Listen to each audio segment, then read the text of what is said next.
Nota 10. Agora, o assunto é a nova CBF ou o novo Corinthians? Sobre o novo Corinthians, eu só tenho a dizer o seguinte: é um velho Corinthians. Esse Osmar Stabile, ao contrário do que diz o nome dele, de estabilização não trará nada para o Corinthians. É um troglodita que gravou um vídeo anos atrás em homenagem ao golpe de 64. Agora está se borrando todo. Hoje disse que foi um erro, que se desculpa, que já votou no Lula diversas vezes. Quero saber se votou no Lula ou não votou no Lula.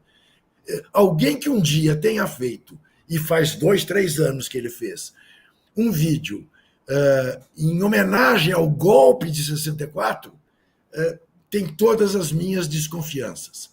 E é ele que, durante o período em que vai se esperar a Assembleia de Sócios para confirmar ou não o impeachment, é nas mãos dele que o Corinthians continuará, portanto, em péssimas mãos. A solução para o Corinthians é aparecer alguém desconhecido que eventualmente esteja no conselho e possa ser o candidato à presidência, que não tenha nada a ver com de Duailib para cá na presidência do Corinthians. Haverá esta pessoa? Eu estou feito Diógenes com a lamparina, andando pelas ruas de Atenas, procurando alguém que possa fazer este papel. Ô, Juca, não, talvez lá em Roraima tem alguém. Bem pensado. Não é? Bem pensado. E aí eu preciso ouvir o Marrinha, que já teve a honra de conversar com Samir Chouad. É Samir o quê mesmo? Chouad. Eu toda hora falo Chouad. É Chouad. E essa ideia... Quer já ir para a CBF ou quer que conclua aqui sobre Corinthians? Pode falar do que você descobriu sobre o Profut e o Corinthians. Então, eu vi a entrevista do Omar Stabile. Assim, o vídeo dele, aquele lá atrás sobre a história da ditadura, é lamentável, né? Isso aí está posto e... Agora, sobre o discurso dele é muito melhor do que o do Augusto, no sentido de que, pelo menos, ele está preocupado com as coisas certas, né? Que eu não tenho 3 milhões para pagar o Profut e vai atrasar a terceira parcela, que foi o que o Armando Mendonça, o outro vice, falou hoje. E aí, qual é a consequência disso, né? Porque parece uma coisa assim, não pagou. O Corinthians é o maior devedor de imposto entre os clubes brasileiros, porque ele não paga imposto, ele só nega como método de gestão há muitos anos. Andrés e tal. Tem 700 milhões de reais em tributos parcelados.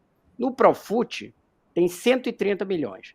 Se vencer a terceira parcela e não pagar, o clube pode ser excluído, na verdade é o que está previsto, a exclusão, aí só se por politicagem conseguir não a exclusão, e aí vem uma cobrança imediata de 130 milhões com fase executiva em ação na Justiça Federal. É essa a ameaça. 130 milhões direto, esse era o valor que estava no final de 2024 como valor no Profut. Mas deve 700 milhões, porque tem zilhões de outros programas lá que o Corinthians está inscrito, né? Perse, outros programas da Receita, porque toda hora ele só nega e aí entra em um programa novo, né? O Profut foi de 2015. O Corinthians teria que pagar o Profut até 2035, são 20 anos, né? E aí são 130 milhões. É essa ameaça se não tiver dinheiro em caixa. E no início do ano, o Corinthians tinha 12 milhões em caixa. Se não tem 3 milhões para cá, é porque foi queimando esse caixa durante esse período e aí acabou ficando nessa situação, porque a gente sabe, né? Tem um monte de dívida, botou muito mais gasto do que podia, tem um time caríssimo e foi administrando desse jeito aí. Mas pelo menos está se reconhecendo que tem o problema. E a outra informação que eu ia dar é que tem essa história da proposta da Adidas. Eu fui perguntar para o pessoal do Core e não é verdade que a proposta está posta lá e que já estava pronta para a votação. Eles não receberam nada. Então essa é uma informação que o Augusto Melo, quando estava saindo, falou assim, já tem uma proposta de 1 bilhão da Adidas e tal, não chegou no clube. Provavelmente tem uma conversa, mas não tem nada oficializado dentro do clube.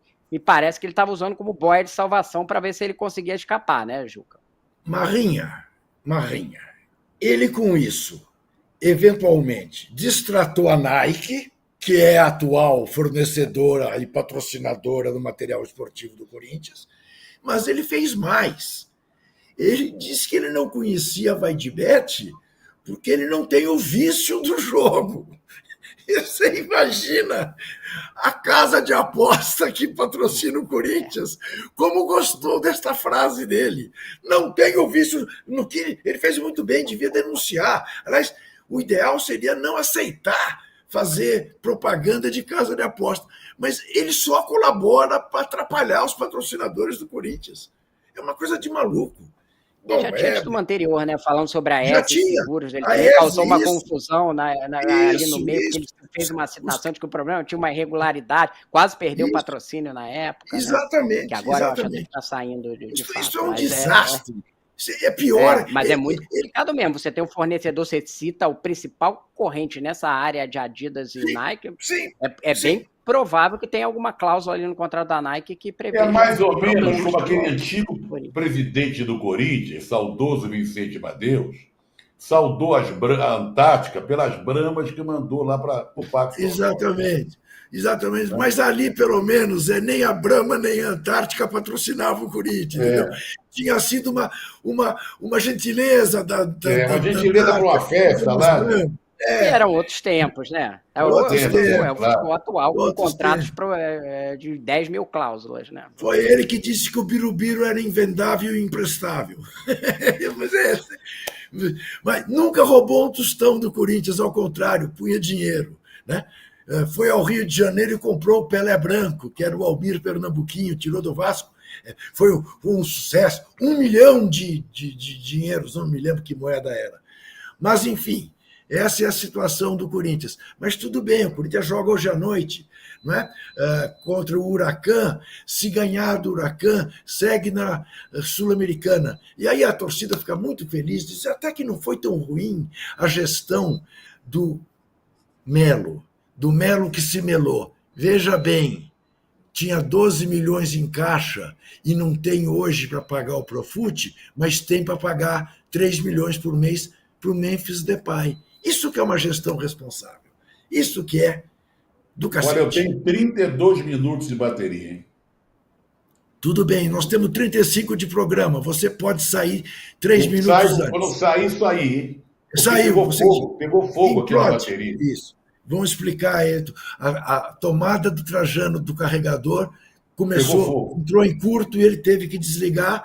Então, estamos em contagem regressiva. Mas como nós vamos ter daqui a pouco 3 minutos de intervalo, você desliga e volta. Tá bom. Me diz se vai para o intervalo agora, eu já desligo. Não, vai para o intervalo daqui a 8 minutos. E aí eu fico com o Marrinha jogando conversa fora.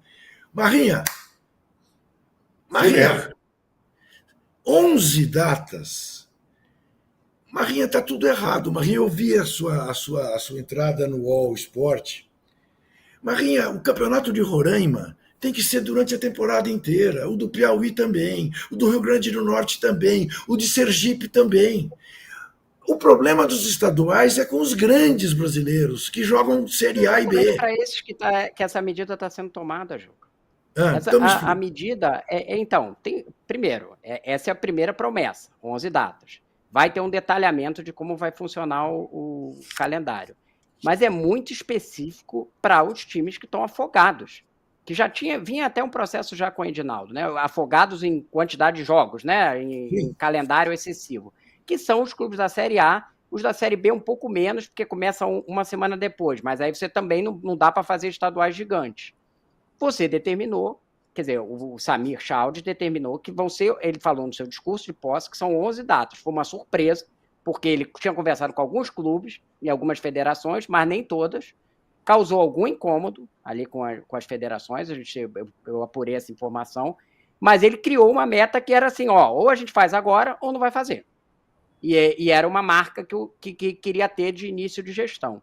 Eu entendo como muito positiva, porque tirou 1/3 do campeonato, que hoje são campeonatos que têm muita dificuldade de sobreviver e que tem pouca, digamos assim, justificativa técnica, né? Justificativa esportiva. E a gente vai ter um calendário mega cheio nos próximos anos. Todos vão ter que se adaptar. O principal impacto é na Federação Paulista. Aí você vai me perguntar assim, foi uma vingança contra a Federação Paulista? Pode ter tido esse elemento.